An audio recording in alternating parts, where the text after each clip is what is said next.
Hannah, നീ ഇത് വല്ലതും അറിഞ്ഞോ? മുല്ലപ്പെരിയാർ ഡാം പൊട്ടാൻ പോവാന്നൊക്കെയാ പറയുന്നേ. 8-10 വർഷം മുന്നേ ഞാനിതൊക്കെ അറിഞ്ഞതാ. അതിന് നീ ജനിച്ചിട്ട് എത്ര വർഷമായി? അതിനിവിടെ പ്രസക്തി ഇല്ലല്ലോ. ഇല്ല. ഞാൻ അന്ന് ഇതൊക്കെ പറഞ്ഞപ്പോൾ ഇവർക്കൊക്കെ ഭയങ്കര പുറ്റമായിരുന്നേ, സിലി പീപ്പിൾസ്. ആഹാ, അപ്പൊ നിനക്ക് ഇതിനെ പറ്റി എല്ലാം അറിയാം. പിന്നെ അല്ലയോ? എന്നാ പറ, മുല്ലപ്പെരിയാർ ഡാം ഡീകമ്മീഷൻ ചെയ്യുന്നതിനെ പറ്റി എന്താ നിന്റെ അഭിപ്രായം?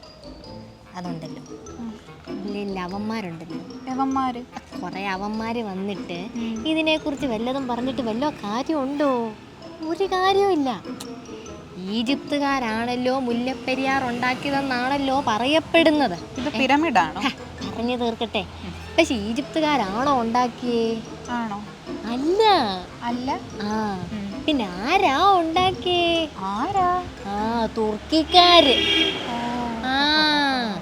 ലവന്മാരുടെ സ്പെഷ്യൽ സാധനവും നമ്മുടെ രാംകോ സിമെന്റും കൂടെ മിക്സ് ചെയ്തിട്ടാ ഇത് ഉണ്ടാക്കിയിരിക്കുന്നത്. രാംകോ സിമെന്റ് അന്നേ ഉണ്ടായിരുന്നു.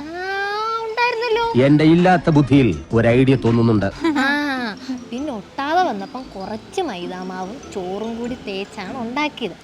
അത് ഇളകിപ്പോയതിന്റെ ചെറിയ ചില പ്രശ്നങ്ങൾ മാത്രമേ അതിനുള്ളൂ. വേറെ ഒരു കുഴപ്പവും ഇല്ല, അത് പൊട്ടത്തില്ല. എന്റെ എൻസൈക്ലോപീഡിയ ബ്രിട്ടാനിക്ക കണ്ടു തട്ടാതിരിക്കട്ടെ.